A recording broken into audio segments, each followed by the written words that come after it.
बोले।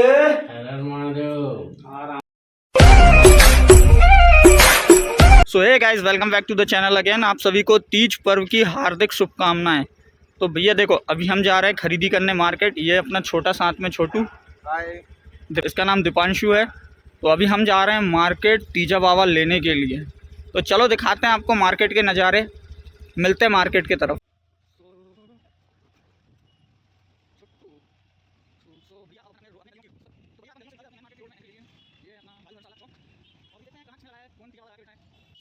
बेसिकली अभी दोपहर के 11 बजे हुए हैं गाइस। इस वजह से उतनी ज़्यादा पब्लिक नहीं दिख रही है जितनी पब्लिक शाम के टाइम होती है। मार्केट एकदम झमाझम रह रहा है अभी की डेट में, क्योंकि इसको बोलते हैं, क्योंकि ये त्योहारी सीज़न है, तो त्योहारी बाज़ार भरना आम बात है। चलो अभी तो देख रहे हैं अपन तीजा बाबा किसके पास मिलेगा अपने को।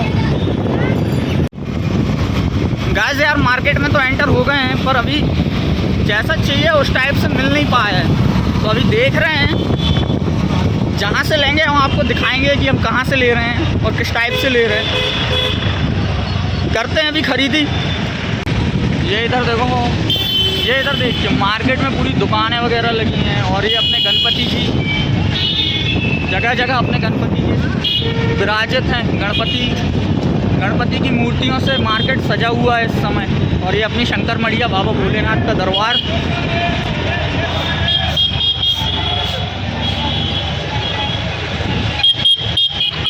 तो गाइस यार अभी हम हैं हमारे शुक्रवारी में, और यहाँ पर हम आए भैया के यहाँ पर, जहाँ पर भैया बना रहे हैं तीजा बाबा।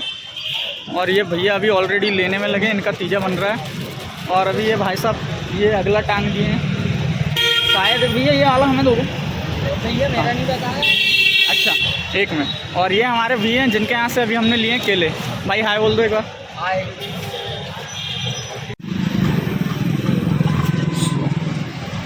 ये अपना तीजा बाबा बनाते हुए भैया यहाँ पर। ये अपना छोटू लगा है सामने से काम करवाने में। मस्त दुनिया भर में घुमा फिरा के इधर लेके आया शुक्रवारी। तो गाइस यार देखो, फाइनली अपने तीजा बाबा हो गए तैयार। और ये भैया का कहना है, भैया ने ये ऊपर जो लगाए पत्तियाँ, इनका कहना है कि अभी तक किसी को बांध के नहीं दिए, लेकिन अपने लिए खास ये भैया अपने लिए लगा के दे रहे हैं। तो भैया इसके लिए आपका बहुत बहुत धन्यवाद। अपना हो गया तीजा बाबा तैयार। अब भैया अपने छोटू ने ले लिया। अब भैया को पैसे ऐसे देते हैं और चलते हैं सीधे घर। भैया एक बार हाय बोलो। तो भैया अपन ने ले लिए तीजा बाबा, और अभी अपन निकल रहे हैं घर के तरफ, क्योंकि अब घर जाना है। और सबसे मेन चीज़, तीजा बाबा को सजाना है और इनका पूरा सेटअप बनाना है, जिससे कि शाम की पूजा होगी। क्या है ये? मेरी साड़ी। पापा क्या चल रहा है? बैठे हैं गर्मी लग रही है। जी हमारी मम्मी क्या हो रहा है माता जी? बस दिमाग पट्टी कर रहे हैं। सेटअप कैसा लग रहा है ये? हमारा आइडिया हमसे पूछ रहे हैं। ओहो, आइडिया वाली तुम, तुम्हारा आइडिया था सच्ची? चलो गुड। वो फूल लाके देवे वाले बाम देने हैं बेला। हाँ नहीं रे, वो मामा लाके दे है अब भाई।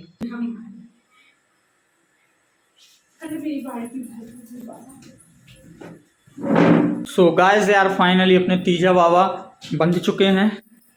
अभी इनकी और डेकोरेशन करना बाकी है। ये देखो, ये अपना रूम डेकोरेट किए हैं अभी बाकी इनकी डेकोरेशन अभी थोड़ी और बाकी है।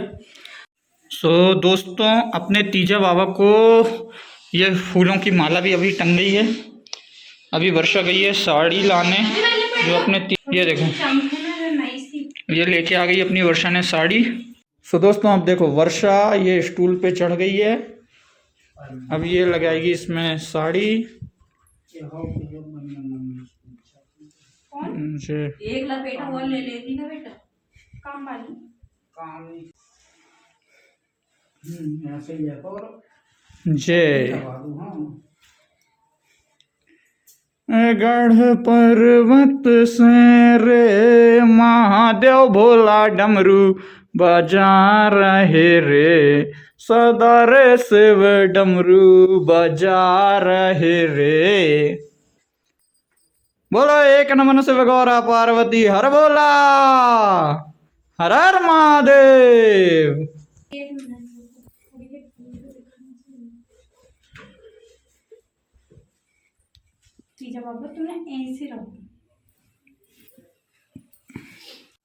सो गाइस यार 1 घंटे की मेहनत के बाद फाइनली अब हम फ्री हुए और फाइनली कमरे की पूरी डेकोरेटिंग तीजा बाबा को 1 नंबर सजाकर रेडी कर दिए हैं।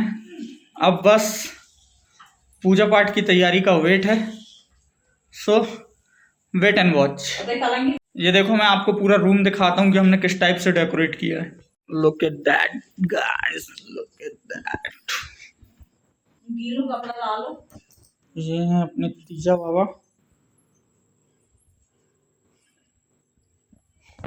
और अभी ये वर्षा चौक के लिए पोछा लगा रही है जिसमें चौक बनाएगी। और ये देखो रूम पूरा, ये मस्त बलून अलून, ये देखो ये इस तरीके से पूरा डेकोरेट करके। तो आप लोग कमेंट में बताओ कि रूम डेकोरेटिंग कैसी लग रही है तीजा बाबा के लिए। भगवान जी की आसन। हैं कैसा लगा डेकोरेटिंग करके पूरे रूम की? बहुत बहुत अच्छा। सच्ची? तो दोस्तों तैयारियां लगभग पूरी हो चुकी हैं। हमने पूरा रूम डेकोरेट कर लिया है और साथ ही तीजा बाबा की पूजा की पूरी तैयारी हो चुकी है। चौक बन गया है, प्रसाद आ गया है। अब बस करते हैं तीजा बाबा का पूजन। तीजा बाबा तो तैयार हो गए, अब हमारी गौरा मैया तैयार होंगी। तो यार सब तैयार है, सब कुछ सेट। अब बस वेट है पूजा पाठ का।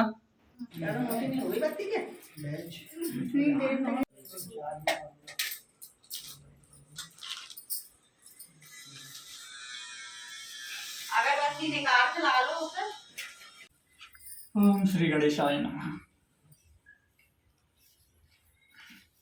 क्या ले गया? क्या ले गया?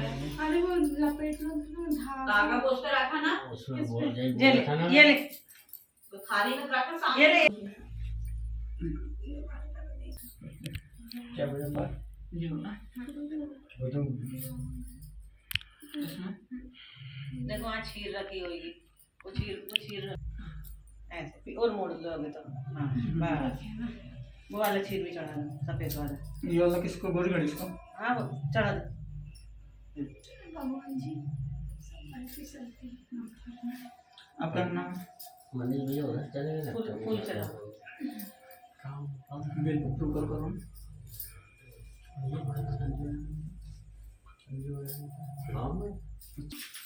वो है उनका चीज वो है ना। हाँ कलश में ना लकड़ी फंसाना था, डंडा ऐसे करके। ठीक है ना सब। ये भी चढ़ाना। हाँ वो यहाँ चढ़ा सामने। ये इसका काम नहीं है, इधर कर दो। दोनों पान दो, दोनों पान रखो।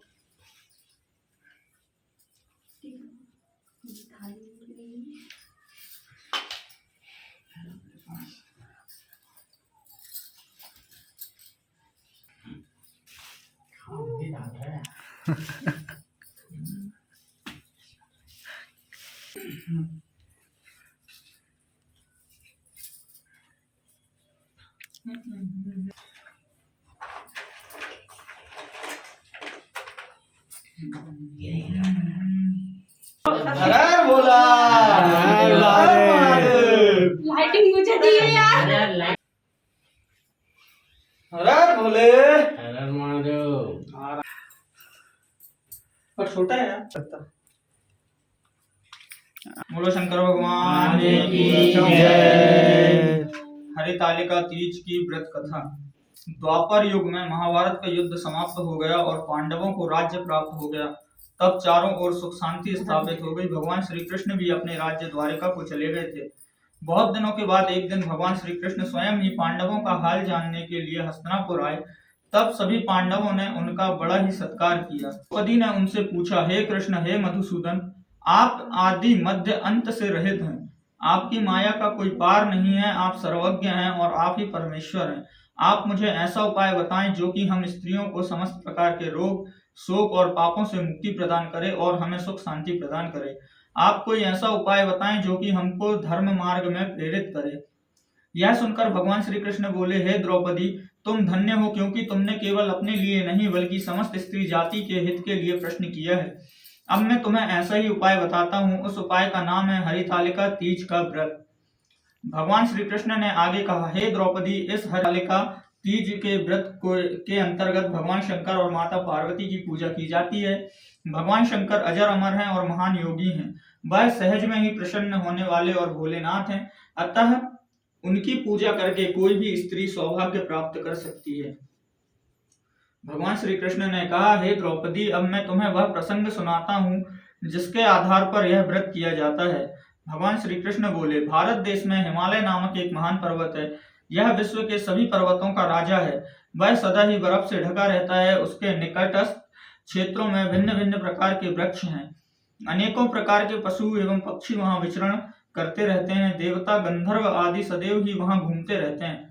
इन पर्वतराज हिमालय ने मनुष्य तन धारण करके मैना नामक स्त्री से विवाह किया था और फिर वह सुख पूर्वक अपना जीवन यापन करने लगे। फिर इनके घर में एक सुंदर कन्या का जन्म हुआ।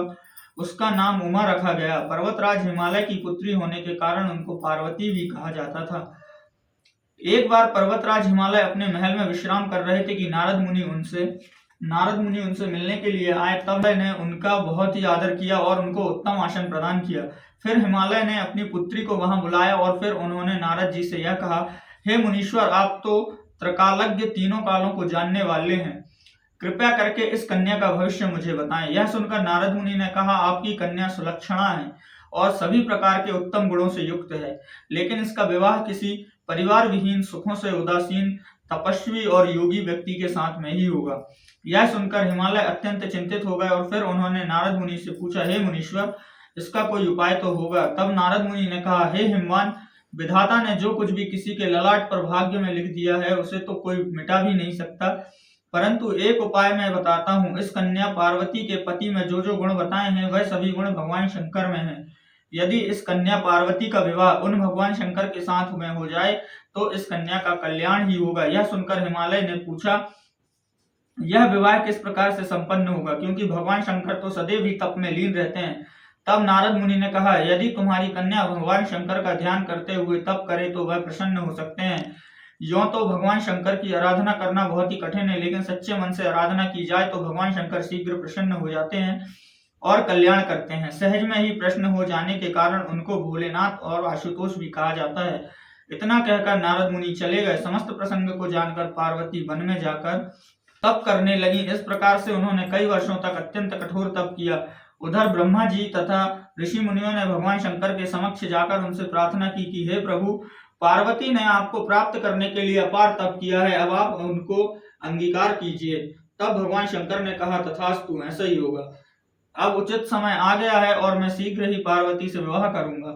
यह सुनकर ब्रह्मा जी तथा ऋषि मुनि प्रसन्नता प्रकट करने लगे और भगवान शंकर की जय जयकार करते हुए अपने अपने स्थान पर चले गए।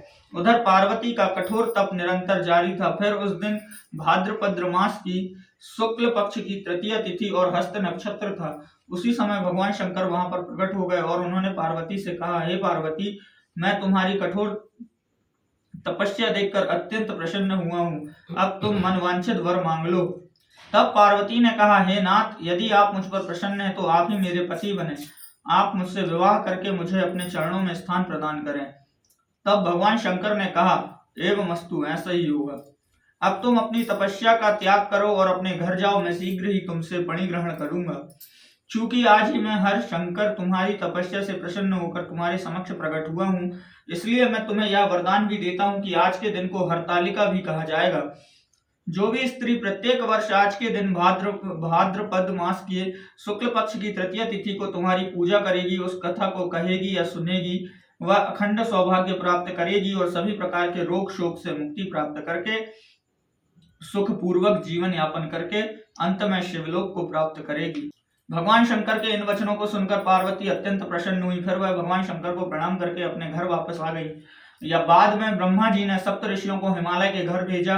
हिमालय ने उनका उचित आदर किया। फिर उन्होंने शुभ दिन का निर्धारण करके शीघ्र ही विवाह संपन्न कराने का निश्चय किया। उन सप्त ऋषियों ने वापस ब्रह्मा जी के समक्ष जाकर सारा हाल कहा। फिर विवाह की तैयारियां की जाने लगी।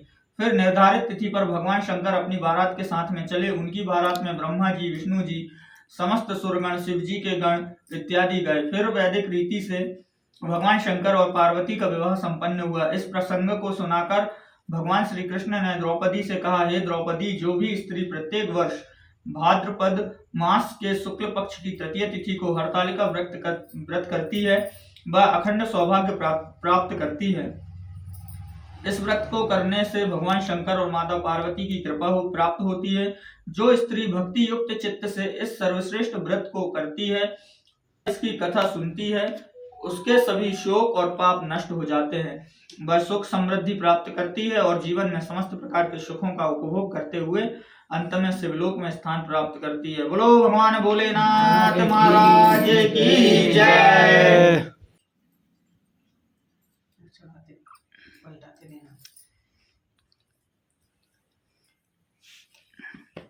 बोलो शंकर भगवान की जय।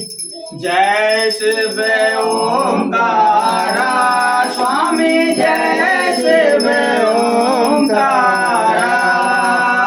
ब्रह्मा विष्णु सदा शिव, ब्रह्मा विष्णु सदा शिव, अर्धांगी धारा। ओम जय शिव ओंकारा, त्वमेव सर्वं मम देव देवं। बोलो शंकर भगवान की जय, पार्वती मैया की जय। काज किए बड़े देवन के तो मैं वीर महाप्रभु देखे बेचारो। कौन सो संकट मोहे गरीबे को, जो तो में से नहीं जाते है डारो। बिगी हरो हनुमान महाप्रभु, जो कछु संकट होए हमारो। को नहीं जानत है जग में कभी, संकट मोचन नाम तिहारो। लाल देह लाली रसे, हरदर लाल लंगोर, वज्र देह दानव दलन। जय जय जय कपिसूर लखन सिया रामचंद्र शंकर योगी, जय जय जय सीताराम। बोलो शंकर भगवान की जय। धर्म की जय हो। अधर्म का नाश हो, प्राणियों में सद्भावना हो, विश्व का कल्याण हो। माता की जय हो। गौहत्या बंद करो। सत्य सनातन धर्म की जय हो। अपने अपने गुरु गोविंद माता पिता की जय हो। बोलो एक नमन गौरव पार्वती हर बोला हर महादेव।